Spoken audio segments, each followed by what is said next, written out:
Hello दोस्तों, आज से हम बिहार स्पेशल को ध्यान में रख करके आधुनिक बिहार का इतिहास सबसे पहले पढ़ेंगे। उसके बाद एंशियंट बिहार का पढ़ाएंगे और उसके बाद मध्यकालीन बिहार का इतिहास पढ़ाएंगे।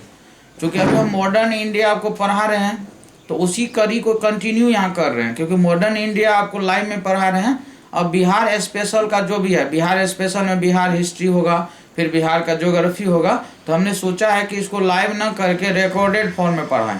तो सबसे पहले देखिए, आप बिहार स्पेशल मेरे हिसाब से पढ़िएगा तो बिहार स्पेशल इतिहास पढ़ाने के क्रम में जानकारी दे दूँ कि मैं बहुत सारे बुक्स के आधार पर जो पर्सनल मेरा नोट है आपको मैं पहले दिखा देता हूँ। देखिए मेरे जो नोट्स बने हैं बिहार स्पेशल में, देखिए ये बुक बिहार स्पेशल है। इस बुक को आप देख सकते हैं, मैंने रिकमेंड भी किया था। उसके बाद ये बुक भी आप देख सकते हैं, अरिहंत पब्लिकेशन, दृष्टि हो गया। उसके बाद देखिए ये इम्तिहाज अहमद सर का है, ये भी बुक को मैंने रिकमेंडेशन में रखा है, अपने नोट में मैंने शामिल किया इसके कुछ तथ्य को। फिर ये बिहार समग्र है, केबीसी नैनो का आता है, ये भी इनको नोट किया हुआ है। और ये बिहार समग्र एक ही आता है स्पेशल पीटी के लिए, वो एक मेंस के लाता है एक पीटी के लाता है, ये दोनों के उसमें इंक्लूड कर दिए हैं। इतना को आधार बना के मेरा नोट रहेगा। तो आप अंदाज़ा लगा लीजिए कि इससे बाहर कोई क्वेश्चन जाने की संभावना नहीं बनती है, क्योंकि इसमें जितने भी मैक्सिमम होंगे वो मेरे नोट में होंगे। क्लास जैसे ओवर होगा इसका नोट आपको ट्रांसफ़र कर दिया जाएगा। इसीलिए आधा घंटा का ये वीडियो रहेगा, आप लोग एकदम आराम से आधा घंटा टाइम दे के इत्मीनान से वीडियो देखिएगा, ताकि बिहार स्पेशल इतिहास के लिए फिर कहीं इधर उधर भटकना ना पड़े। ये नहीं कि यहाँ पढ़ रहे हैं वहाँ पढ़ रहे हैं। अब आपको पढ़ने की बुक की ज़रूरत नहीं है। जब हम खुद इतना बुक्स को पढ़ के आपको नोट बना के दे देंगे तो क्यों आप पढ़िएगा, क्यों समय खराब कीजिएगा। तो इसीलिए उससे पहले आप क्या करेंगे, वीडियो देखेंगे, प्रॉपर वीडियो देखेंगे, और वीडियो देखने के बाद जो नोट भेजा जाएगा उस नोट को 2 बार 4 बार पढ़ लेंगे, उसका काम खत्म है, कुछ ज़्यादा नहीं करना है। आज हम चलिए अपने सेशन को शुरुआत करते हैं।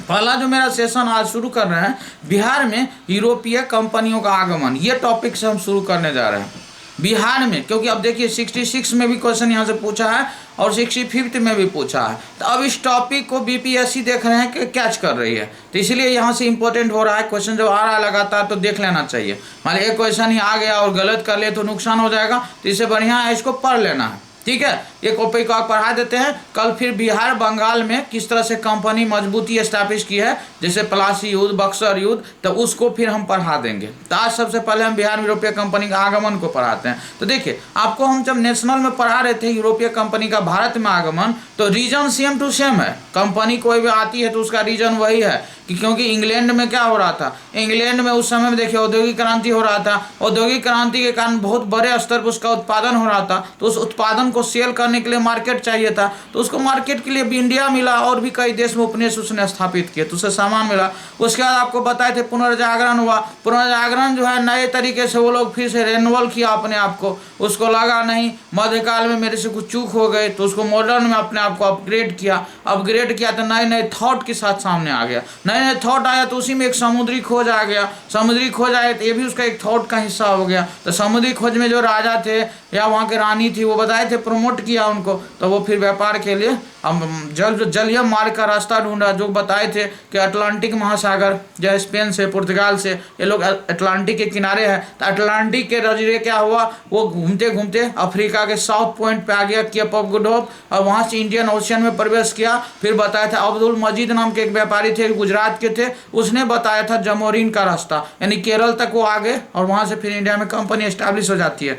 तो इस तरह से वास्को डी गामा कैसे आया भारत, वो कहानी समझाए थे, तो वो नेशनल में बताए थे। अब चूंकि हमें यहाँ स्पेशल बीपीएससी बिहार को लाना है बीच में, लेकिन थोड़ा इंटरेस्ट करने के लिए मैं सारी बात को फिर से एक बार रीइनरोल कर दे रहा हूँ, एक बार रिवाइज करवा दे रहा हूँ। इसी क्रम में और भी कंपनी बोले आने लगी, जैसे फ्रांस की कंपनी, तो पुर्तगाल की कंपनी, तो ब्रिटिश की कंपनी, डच की कंपनी, नीदरलैंड की कंपनी, ऐसे कई कंपनी बताए थे, डेनमार्क की कंपनी। तमाम कंपनी भारत में आने के लिए सोची, क्योंकि इनको भारत से व्यापार का लाभ जो है सो दिख रहा था। क्योंकि उस लाभ को बताने वाला एक व्यक्ति था मार्को पोलो। ये मार्को पोलो पूर्वी जो देश हैं, पूर्वी एशियाई देश थे, बता दिए थे, और दक्षिण एशियाई देश बोले यहाँ बहुत धन संपदा है, अगर यहाँ से आप लोग जुड़ जाते हैं तो बहुत ज़्यादा प्रोग्रेस में आएगा, बहुत ज़्यादा अर्निंग के यहाँ से संभावना है। इसी इस तमाम कंपनी यहाँ से जुड़े, तो यहाँ से जुड़े तो स्वाभाविक है बिहार से भी जुड़ेंगे। तो इसीलिए अब बिहार बीच में आ गया। ऐसा नहीं कि बिहार यूपी से नहीं जुड़ेंगे, यूपी से जुड़ेंगे, बंगाल से भी जुड़ेंगे, हर जगह से जुड़ेंगे, लेकिन हमको उसमें से बिहार को पढ़ना है। और जितने मैंने सोर्स बताया, एक स्टूडेंट अपने लेवल पर उतना पढ़ नहीं सकता है, वो पढ़ेगा कंफ्यूज होकर रह जाएगा। लेकिन एक टीचर को अनुभव होता है, उसको पता होता है कि क्या चीज़ कहाँ से इंपॉर्टेंट है, क्या लेना है। तो इसीलिए आप लोग को अब ज़्यादा भटकना नहीं है। जितना डेली वीडियो रिकॉर्डेड जाएगा आप लोग प्लीज करके उसको देखते रहिएगा, और उसका नोट बना लीजिएगा, आपको मन लगेगा। लेकिन हम नोट दे देंगे, जैसे क्लास खत्म होगी नोट डाल देंगे।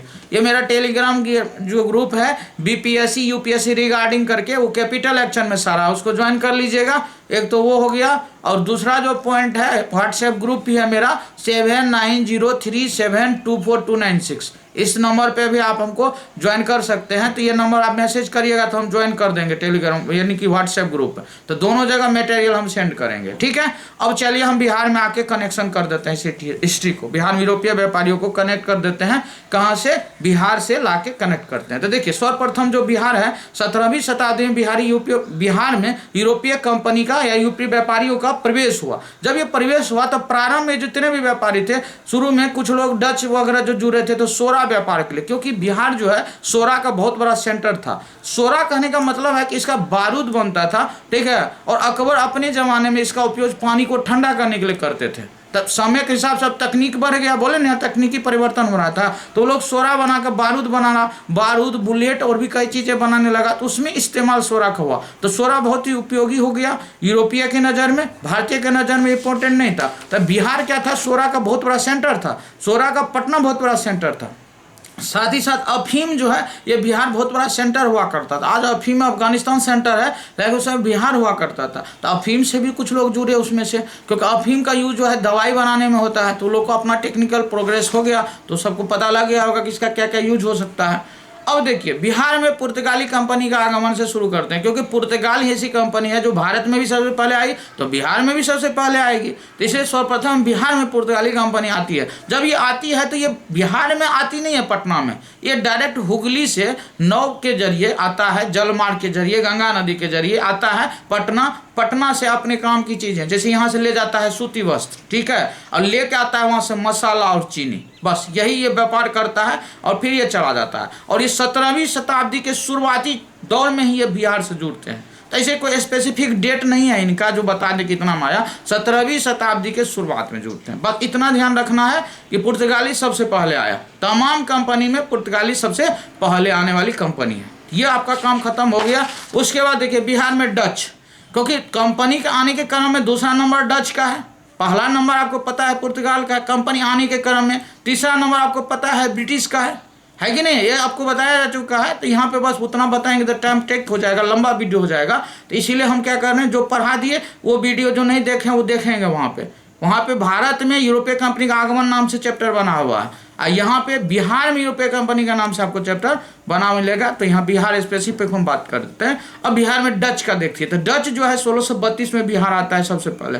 डच जो आता है, जो पटना कॉलेज है इसके उत्तरी भाग में स्थित है, फैक्ट्री बनाता है उत्तरी भाग में, पटना कॉलेज उत्तरी भाग में डच फैक्ट्री। और जो ये फैक्ट्री है ये भी सोरे के कारण जुड़ता है, सोरा के लिए इंपॉर्टेंट, डच के लिए सोरा, चीनी, अफीम और सूती वस्त्र के लिए जुड़ता है ये। और ये जो है क्या करता है, बंगाल, बिहार, उड़ीसा का जो है ये मैंने वहाँ से प्राप्त करता है एक प्रकार का व्यापारिक अधिकार या व्यापारिक फरमान। क्योंकि आप देखिए ये जो जुड़ता है 1632 ईस्वी में, आगे चल करके जब बिहार, बंगाल, उड़ीसा में इसको मिलता है यहाँ का फरमान, तो उस समय में औरंगजेब होते हैं शासक, मुगल शासक औरंगजेब होते हैं। उससे इन्होंने 1662 में फरमान प्राप्त कर लिया कि हम इन क्षेत्रों से व्यापार करना चाहते थे। डच का जो व्यापारिक केंद्र था बिहार, बंगाल, उड़ीसा में बढ़ा। उस समय में औरंगजेब 1662 में फरमान दिए, और वो जिस व्यक्ति को दिए थे उसका नाम था नाथियस बेंगडेन बरुक। ये नाम याद नहीं रखिएगा तो कोई प्रॉब्लम नहीं होने वाला, नुकसान नहीं होने वाला। बस क्वेश्चन बीपीएससी ने पूछा हुआ है कि बिहार में डच कंपनी जो है कब एस्टैब्लिश की थी, एंड पटना में, तो 1632 ईस्वी याद रख लीजिए, आपका क्वेश्चन बन जाएगा, ज़्यादा भटकना ही नहीं है। 1662 में, अब हो सकता है नेक्स्ट क्वेश्चन कमिंग ये बन जाए कि औरंगजेब से इसको फरमान कब मिला था, तो ये दूसरा डेट इंपॉर्टेंट है। 32 और यहाँ 62 बोल रहे हैं, जस्ट 30 साल का अंतर है। 30 साल के बाद इस तरह से ये बन गया। तो आप दूसरा ये वाला ध्यान रख लीजिएगा। और औरंगजेब का नाम ध्यान तो रहेगा ही, कोई दिक्कत है नहीं। 1662 तो औरंगजेब आपको ऑटो याद रह जाएगा। तो बिहार में डच से इतना ही जुड़ा हुआ है, इससे ज़्यादा कुछ नहीं पढ़ना है। फालतू पढ़ के क्या कीजिएगा, इंपॉर्टेंट चीज़ आपको बताया जा रहा है और एग्जाम में यही में से क्वेश्चन आना है, कन्फर्म आना है, कुछ इधर उधर नहीं आएगा। अब देखिए बिहार में अंग्रेजी ईस्ट इंडिया कंपनी के बारे में, तीसरा कंपनी आता है अंग्रेज को लेकर के। तो अंग्रेजी ईस्ट इंडिया कंपनी जो है आपको पता है 1664 में जॉब चार्नोक को क्या किया गया था, ईस्ट इंडिया कंपनी के प्रमुख बनाए गए थे। जब बनाया गया था 1680-81 तक जो है इस पद पर रहा था। और इन्होंने 1691 ईस्वी में पटना के गुलजार बाग में अंग्रेजी ईस्ट इंडिया कंपनी के लिए एक माल गोदाम बनाए थे 1691 ईस्वी में। कितना में, 1691, 1691। अब देखिए जॉब चार्नोक जो है ये जब पटना में आए थे, फैक्ट्री बनाए थे 1664 ईस्वी में, तो उस समय में 1680-81 तक वो पद पे उसको बना के रखा गया था। फैक्ट्री का प्रधान बनाया था, पटना फैक्ट्री का प्रधान जॉब चार्नोक को बनाया गया था 1664 में। वो 1680-81 तक रहे थे। इसी क्रम में क्या हुआ, सर जॉन मार्शल नाम का एक व्यक्ति था जो इस जॉब चार्नोक के अधीन काम कर रहे थे। ठीक है, अंत में होता क्या है, एक मसला बीच में आ जाता है कि बिहार का एक सूबेदार है, उसका नाम है शाइस्ता खां। शाइस्ता खां क्या करता है, 1680 ईस्वी में अंग्रेजी कंपनी के व्यापार पर 3.5% टैक्स लगा देता है। जब टैक्स लगा देता है तो इससे जॉब चार्नोक बहुत नाराज हो जाते हैं। जब वो नाराज हो जाते हैं तो क्या करते हैं, हुगली शहर को 1668 ईस्वी में, 86 ईस्वी में, 1686 ईस्वी में लूट लेता है। जब लूट लेता है तो स्वाभाविक है थोड़ा सा नाराजगी हो जाएगा, नाराजी हो जाएगा। लेकिन अंग्रेज सोच रहा है कि नहीं, अब यहाँ से हमको ना इसे परमिशन लेना ना पड़े, एक ऐसा परमिशन ले ले कि लॉन्ग टर्म तक फिर हमको ज़्यादा टेंशन ना हो व्यापार करने में। तो इसी क्रम में फर्रुखसियर ने अंग्रेजों को, ठीक है, को बिहार और बंगाल में क्या करता है, 1717 में फरमान दे देता है। उसको बोलते हैं फर्रुखसियर का फरमान। जिस फरमान के वजह से इतना अंग्रेज दुरुपयोग करता है, उसमें एक परमिशन लेटर मिलता था जिसको बोला जाता था दस्तक। दस्तक का कंटिन्यू जो है अंग्रेज क्या किया, दुरुपयोग किया। वो एंट्री कर लेता था फ्री ऑफ कॉस्ट, और उसके बाद क्या होता था, अन्य जो व्यापारी थे उनको भी एंट्री करा लेता था। इससे बंगाल जो नवाब थे उनका रेवेन्यू घट गया, जिसके कारण पलासी का युद्ध, जिसके कारण बक्सर का युद्ध, और ये दोनों युद्ध के बाद East India Company Bihar, Bengal, Orissa की वास्तविक मालकिन बन गई, वास्तविक मालकिन बन गए। तो वो अगले सेक्शन में बताएंगे, कल बताएंगे कि बिहार, बंगाल, उड़ीसा में जो कंपनी था उसका किस तरह से एक्टिविटी हुआ। अभी तो हम सीधा कंपनी का आगमन और उसकी फैक्ट्री पे बात कर रहे हैं। तो ये कंपनी आ गई और वो जो होगा 65 के बाद इलाहाबाद की संधि हो जाएगी, वहाँ से वास्तविक मालकिन बन जाएगी। तो ये झंझट से मुक्त हो जाएगा। जो दूसरा कोई टैक्स लगा देगा, क्यों दूसरा टैक्स लगा देगा, ये कंपनी को लग रहा था इसने टैक्स लगा दिया, उसने टैक्स लगा दिया। तो अब टैक्स वाला इशू खत्म हो गया। और उसके बाद देखिए रॉबर्ट क्लाइव जो है फिर यहाँ पे पहला जो है बंगाल का बन जाता है, गवर्नर बन जाता है, लेकिन द्वैध शासन दौर में, और द्वैध शासन को क्रिएट कर देता है बंगाल में। तो द्वैध शासन में बताए थे कि पावर अंग्रेज अपने पास रखा और रिस्पॉन्सिबिलिटी दे दिया भारतीय को, जिसका खामियाजा इतना भुगतना पड़ा कि 1770 में बंगाल में अकाल आ गया। बंगाल में अकाल है तो चूंकि बिहार भी था उससे जुड़ा हुआ, तो बिहार के पूर्णिया क्षेत्र में भी 1770 का क्रांति हो गया। 1770 का जो सन्यासी विद्रोह है वो बोलेगा बिहार के किस क्षेत्र में हुआ था, तो बिहार के पूर्णिया में हुआ था। इसको ध्यान में रखिएगा, बिहार के पूर्णिया में हुआ था। तो देख इसमें ध्यान क्या रखना है, इसमें 2-3 चीज आपको ध्यान रखना है। एक ध्यान, जो जॉब चार्नोक है 1664 में पटना फैक्ट्री के प्रधान बनाए गए थे, ये ध्यान रखिएगा। उसके बाद जो है एक पॉइंट, दूसरा पॉइंट शाइस्ता खां जो है जब इस पर टैक्स लगाया था तो 1680 ईस्वी में, तो ये क्या कर रहा था, 1686 में हुगली को लूटा था। तो जॉब चार्नोक का जुड़ा हुआ ये 2-3 बात ध्यान में रखना है। फर्रुखसियर फरमान हम उधर जो नेशनल इंडिया पर आ रहे थे, नेशनल में यानी कि यूरोपीय कंपनी का भारत आगमन, तो वहाँ बताए थे कि 3000 रुपया सालाना दे करके कंपनी दस्तक का मिसयूज कर रही थी, सारा कहानी समझाए थे। फिर अंग्रेजों को 1718 ईस्वी में जो है फिर ये खोलना पड़ा, दस्तक दे दिया तो फिर से बंगाल में खोल दिया, और खोल दिया तो उसके बाद ये चलता रहा कहानी। और सब जा करके हॉलवेल एक व्यक्ति आएगा 1750 में, और 1755 में जाकर के पटना फैक्ट्री को खुलवाएगा। लेकिन इसी क्रम में फिर प्लासी युद्ध की बैकग्राउंड बन जाती है, बक्सर युद्ध की बैकग्राउंड बन जाती है, फिर इलाहाबाद की संधि हो जाता है, और अंग्रेज का चांदी होते जा रहा है। तो इस तरह से अंग्रेज वाला कहानी हो गया। अब लास्ट में फ्रांसीसी कंपनी है, इसको भी देख लीजिए। तो बिहार में फ्रांसीसी व्यापारी का जो आगमन होता है, सबसे पहले पटना में 1734 में माल गोदाम स्थापित करता है फ्रांसीसी कंपनी। तो ये हो गया 1734 में फ्रांसीसी कंपनी पटना में माल गोदाम एस्टेब्लिश करता है। तो ये इंपॉर्टेंट तथ्य हो गया, इसको ध्यान रख लीजिएगा। ये भी कंपनी मुख्य रूप से सोरा व्यापार से कनेक्ट करता है अपने आप को, सोरा व्यापार के लिए जुड़ता है। तो ये भी आपको ध्यान रख लेना है। इस कंपनी का जो प्रमुख है एम जियावाला है, एम जियाला है। इस यानी कि फ्रांसीसी कंपनी का जो है प्रमुख एम जियाला है, जो बंगाल को छोड़ करके 2 मई 1757 ईस्वी को बिहार के भागलपुर और 3 जून 1757 ईस्वी को पटना पहुंचता है। तो इसका नाम याद रख सकते हैं, कोई ज़्यादा नहीं, जियो हो करके याद कर लीजिए। जियो फोन तो कमाल मचाए हुए अभी, एम जिया कर लीजिए, जिया जियो कुछ कर लेंगे दिमाग में, एम जिया को याद रख सकते हैं। ये 1757 में बिहार के भागलपुर में 3 जून 1757 को पटना में यहाँ पे कंपनी के पहुंचा था फ्रांस का, और ये सोरा व्यापार से जुड़ा था। पटना में इसकी 1734 ईस्वी में माल गोदाम के रूप में स्थापना हुई। ये आप 3-4 पॉइंट को यहाँ से ध्यान में रख लेंगे, कोई ज़्यादा कन्फ्यूजन का बात नहीं है। अब देखिए इसी क्रम में कुछ और पॉइंट है जो कि आपको ध्यान में रखना है कि 1763 ईस्वी में क्या होता है, क्योंकि वो एक कहानी है कि जो मीर कासिम है, बताए थे बक्सर युद्ध जब पढ़ा रहे थे तो आप बताए थे मीर कासिम को 1763 हटा देता है। जब बक्सर युद्ध होता है तो उस समय बंगाल नवाब मिर्जाफर बन जाता है। तो मीर कासिम जो है पटना में गिरफ्तार 148 कैदी, जिसमें पटना के एक अंग्रेज एजेंट एलिस था, सबको हत्या करवाया था, जिसमें राम नारायण वगैरह को मरवाया था। बताए थे राम नारायण का मुद्दा। तो वो जो घटना हुआ था उसको पटना हत्याकांड कहा जाता है, ठीक है ना, उसको कहा जाता है पटना हत्याकांड। तो ये 1763 ईस्वी की घटना है। अब मान लीजिए थोड़ा डीप में जाए बिहार स्पेशल के एंगल से तो आपको ध्यान रखना चाहिए।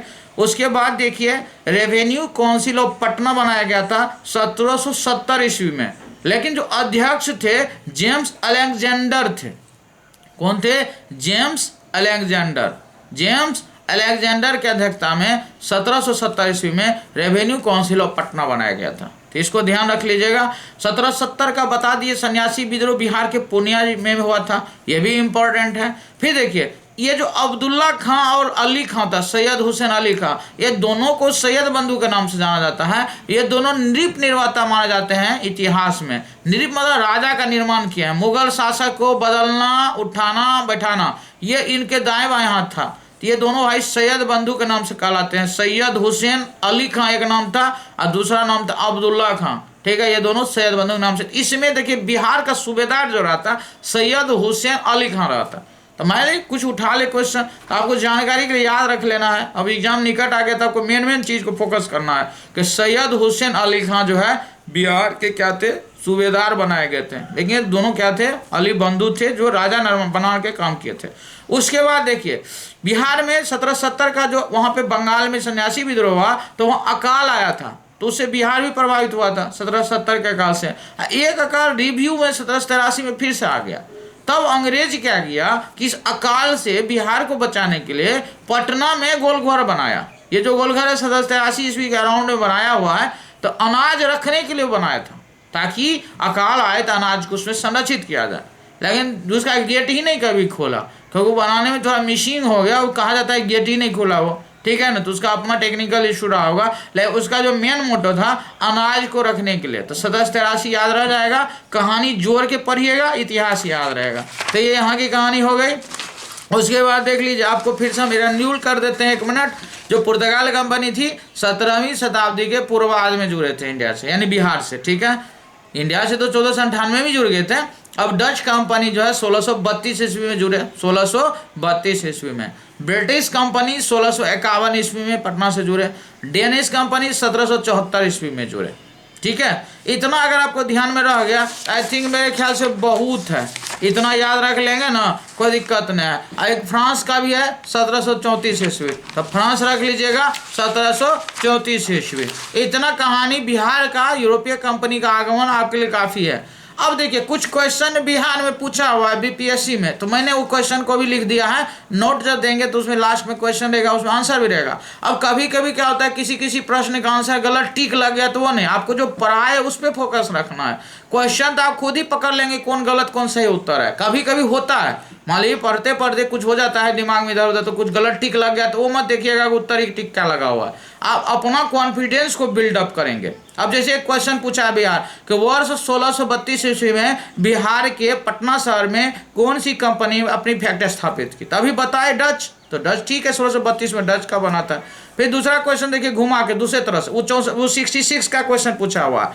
अब दूसरा जो क्वेश्चन बोल रहे हैं वो 65 में पूछा है। पूछा क्या है, डच ईस्ट इंडिया कंपनी ने किस वर्ष अपनी फैक्ट्री पटना में स्थापित की। अब देखिए वही चीज पूछा, अब ईयर यहाँ पूछ लिया, एक बार ईयर दे के पूछ लिया कौन बनाए, अब कह रहा है ईयर डाल के, तो 1632 अब आपको पता हो गया। तीसरा क्वेश्चन, अंग्रेजी शासन काल में भारत का कौन सा क्षेत्र अफीम उत्पादन का सेंटर था, बताए थे पटना था, पटना सबसे बड़ा सेंटर था, तो अफीम के लिए भी लोग जुड़ा था। तो यही 3 क्वेश्चन मुझे मिला है जो बीपीएससी में अभी तक आया हुआ है, और आपको ये क्वेश्चन भी दे देंगे। बाकी जो नोट में बताया हूँ थोड़ा थोड़ा करके लिखा हुआ है, सबसे समराइज करके अच्छे से बना हुआ है, आपको वो भी पीडीएफ बना देंगे। इसे आप लोग वही चैनल जो बताए BPSC UPSC regarding Telegram group है वहाँ ऐड होकर ले सकते हैं, या व्हाट्सएप जो नंबर बताए 7903724296, इस पर मैसेज लिखिएगा, अपना नाम लिखिएगा, उस पर ऐड कर देंगे, फिर वहाँ पे ग्रुप में भेज देते हैं। ठीक है, तो आज जो है बिहार का इतना ही बता के छोड़ देते हैं। कल हम क्या बताएंगे, बंगाल में ब्रिटिश ईस्ट इंडिया कंपनी की जो एक्टिविटी है, जैसे 1757 का आपको पलासी युद्ध, बक्सर, एक बार फिर से बता देंगे, वहाँ बिहार एंगल को रख करके, ठीक है, उसका धीरे धीरे करके हम आगे बढ़ते जाएंगे। तो इसलिए 10 क्लास देंगे ना, 10 दिन वीडियो जाएगा तो बिहार का पूरा लगभग कवर हो जाएगा, कोई दिक्कत नहीं होगी। बिहार के कोई क्वेश्चन आएगा आपसे बन जाएगा, क्योंकि इतना बुक को आधार बना के जब हम नोट बना रहे थे कोई क्वेश्चन फंसने का तो सवाल ही नहीं है।